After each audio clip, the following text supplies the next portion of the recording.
I'm 43 and I've been with Fran, who is 36, for the last 2.5 years. I thought that things were moving smoothly and was about to ask her if she wanted to move in together.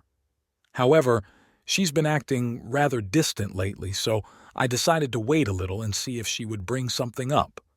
Out of nowhere, this last Friday, she asked me to open the relationship. She gave me her big speech, and when she finished her presentation, I asked her if she already had someone in mind because it's not like we decided today and are basically going out with other people tomorrow. I tricked her into telling me what I already knew, and yes, she already has someone in mind, which means to me that either she already did it or she has it all set up.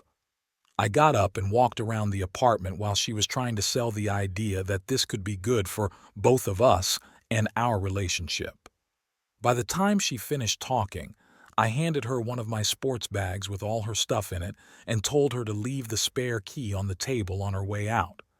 I made it clear that we are done, and she knows why. Then I went to the couch, turned on the TV, just trying to look indifferent and to save face. She was speechless for a while, about to cry, but before she could say something, I told her that I didn't want to talk about anything and that she should leave. As soon as she left, I felt like crap, like I was so unworthy, and I started to cry a little. As of right now, I'm still mourning. My phone has been almost nuclear with all the calls and texts I receive from friends on both sides about my extreme reaction to her supposedly simple request. I don't know what she told them, so now I'm sitting, wondering if I really went overboard. At the same time, I'm fighting the urge to run back to her because deep inside, even though I know my feelings for her are still there, the trust is gone. I'm not going to spend all my time watching her movements. It's not healthy. Before anyone points it out, yes, I know my reaction is a pure reflection of me, not what she did or was about to do. So, did I go overboard? On Friday, we met at our regular place where we usually have coffee. From a distance, she looked great, so great that I just wanted to forget everything that happened and drag her back to my place. It actually took a lot of restraint to not do it. When I got close to her, I noticed her sadness, and she still had her eyes irritated from crying. We sat, and before she could say a word, I asked her to tell me the entire story and pleaded with her not to leave anything out. I needed to hear it all, and then I would ask her a few questions, needing the entire truth. The story was pretty basic. About 2 months before she asked for the open relationship, on her girls' dancing night out, they met this exotic, good-looking guy. During the first month, he was the new flavor that all the single friends in the group were trying out, which led to girls talking and sharing experiences. Eventually, this guy, who was having his way with all the girls around him, set his eyes on Fran and began to flirt with her, taking her to the dance floor and having fun. Here is where she should have stopped things because we had an agreement about dancing nights. She was supposed to stay away from any guys that made a move on her because, let's face it, we guys are always looking for something more, and it's pretty rare that a guy only wants to dance. Anyway, because of the excitement, she went for it, enjoyed the attention of this guy, and had a great time dancing. Looking at the timeline, this was around the time I noticed that Fran was becoming distant. Moving forward a few weeks, her friends were sharing more intimate stories about this guy, and it got into her mind. She found herself fantasizing about being with him, and he was trying to make a move on her too. But from what she told me, she didn't go for it because she was with me.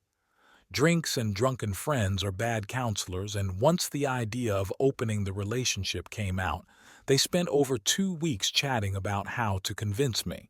They believed that because a long time ago I had three-way intimacy and also swung a little, I should be okay with the idea of opening the relationship. However, three-way intimacy and swinging are things you do as a couple and out of pure excitement, at least for me, and it was a long time ago in my early 20s. All this led to the day she asked me to open the relationship. She told me that she and her friends never thought that I would end the relationship at that moment, that the worst scenario would be me getting angry and saying no, so it shouldn't have been a big deal and just asking.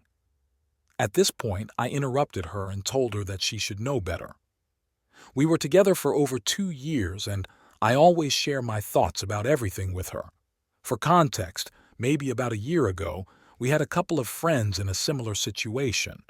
For about a month, that was the main discussion in our group of friends, and every time it was brought up, I said that if one person in a committed relationship wants to be with other people, then that person should just break up and leave. Anyway, I explained to her that I didn't break up with her because of the question. I did it because there was already a guy. So for me, that was a major trust issue. If this concern had arisen naturally, maybe we could have worked it out. In the worst scenario, perhaps we could have found an alternative. But the way things were, it was a red flag for me. We went around the topic for a while, and then I began to question her. Basically, I asked if she was intimate with him at some point, and she said she wasn't. If she developed some feelings for him, she didn't. And lastly, if she has seen this guy again, and that was also a no. Even if that isn't much, it was a small relief. But I explained to her that I can't go back to her and that I need to close this for my own health. Also, I told her that we share a lot of friends and I don't want to lose any of them because of this. It wouldn't be fair to ask them to choose, so we should behave like adults and keep things friendly. Then she said how sorry she was and that, if she could, she would undo everything. But she knew it can't be done. She was about to cry, and I was too, so it was a good moment to ask for the check and leave. I brought her to her car, opened the door for her, and she started crying right then and there.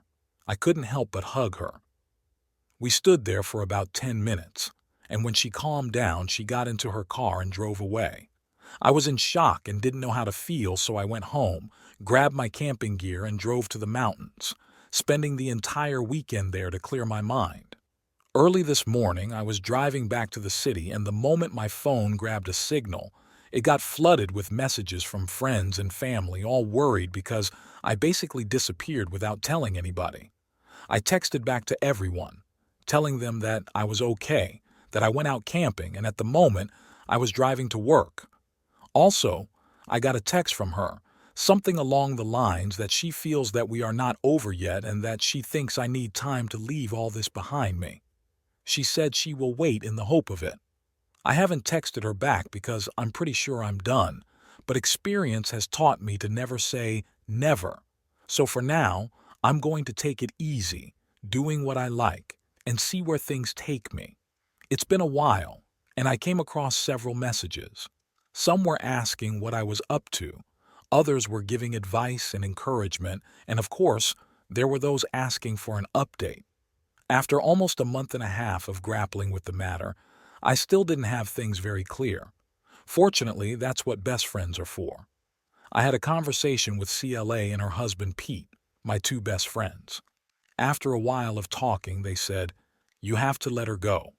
You know very well that in your head, you will always be wondering what happened and if you really are all that she wants. Regardless of whether that's the case, you'll never be sure." They also said something about how the only reason I haven't let her go is that I don't want to be alone. And to be very honest, all of that is true. I gave the situation a couple more thoughts that week, and then I went to talk to Fran. I simply told her that clearly at this moment in life, we wanted different things, and it was better for each of us to continue on our own way without any resentments or bad feelings. I gave a clear goodbye, and she obviously didn't like what I said, and she got sad. But that's just life. She has to process her emotions, and I have to process mine. I was in an emotional low for a while, and I focused on work, but things have slowly improved. No, I'm not seeing anyone, and I have no intentions anytime soon. I think it's a good opportunity to behave like an immature 15-year-old in the body of a 43-year-old, play video games, go camping, and be the envy of all my friends whose wives or partners don't let them go out to play. So that's all. Thanks, everyone. Now for the second story. My wife keeps throwing divorce in my face over everything, so I just agreed and left. My wife and I have been together for 5 years, married for 4. We had known each other for years prior, and we have one kid together who is 4. I am the primary breadwinner in the house, as she is a stay-at-home mom. It was her choice not to go back to work. For the last year and a half, we have been having arguments several times a month. To be clear, I do help out with our daughter. I clean, cook, and am involved with both of them. The first time she said she wanted a divorce was when we got into an argument when my sister called and asked if she could stay with us for a bit as she was having relationship problems. I said she could, but my wife was not happy about that. I pointed out that her friend stayed with us a couple of months prior for 5 weeks and didn't contribute to anything around the house. There was no discussion or anything. In my perspective, her friend just showed up one day. She was a stranger to both me and my daughter. On the other hand, my sister is lovely and has a great relationship with our daughter, and I thought my wife was as well. She ended up staying with us for a week, helping out around the house, cooking, cleaning, and watching our daughter when needed. I thought we both forgave each other, and we moved on. The fights are usually over something small and most of the time are not started by me. I have suggested therapy and counseling, but she always said she never needed it. Well, I had it last night. She picked a fight, saying I was spending too much time at work and that she feels abandoned. She stated that I'm not a good father and ended her rant with, "I want a divorce." I stood up and told her that the only reason I work so much is that she can't stop spending our money on things we don't need or use. She refused to get a job or go to school to help out. I provide for the family, for my daughter. I'm always there for her important dates, functions, doctor's appointments, literally anything she needs. She refused to get help through therapy or counseling. I don't want this anymore. I'll have my lawyer send her the papers when she writes them up. I gathered my daughter's things and left with her to my sister's.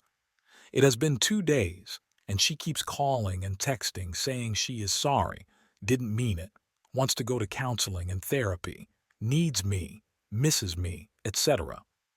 I don't know what to do. I love her. She is a good mother, but I can't do this anymore.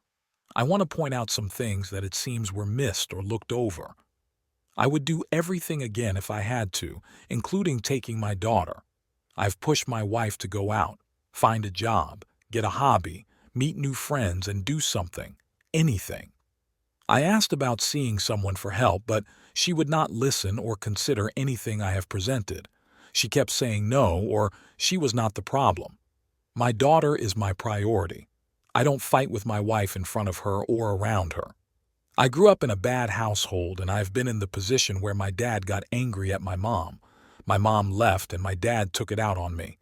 I don't ever want that for her. I don't know what my wife was going to do that night. You can't force someone to get help. They have to want it, like actually want it. If you force someone, they will go through the motions just to make it look like they changed. I am blameless in this, but I can't raise my daughter with her thinking this is okay behavior or this is how relationships are supposed to be. I decided when I was young that I would never be like my dad. So after I made my post, I had a lot to think about. I decided that I had to make sure she knew how serious I was. We sat down and I flat out told her that I couldn't do this anymore. The fighting and threatening of divorce have to stop. She agreed and said she would not say it. I told her that the next time it was thrown out, it would be the last time. We agreed to go to couples therapy, and it was eye-opening. Things were said, feelings were brought up, and outside professional views helped us understand each other better. After a few sessions, I thought we were doing better. She started to apply herself more. She looked and obtained a job, made some friends, and got a hobby. That was until an argument started because we had plans in regards to our daughter and couldn't cancel the other plans she had made with some new co-workers. At what I considered the end of the argument, she said under her breath, "I knew marrying you was a mistake." I looked at her, and the thing I remember most is how I did not recognize the woman that was standing there. She looked different to my eyes. I didn't know who the woman in front of me was. I asked her to repeat herself, and she said, "I should have divorced you years ago." I walked away and took my daughter to the plans alone, just us two. I ended up filing for legal separation under the terms we both signed, something along the lines of, while separated, we are still legally married and will not get involved with anyone during this time period. Finances will be separated, but bills will stay as currently split. I would still pay for insurance through work.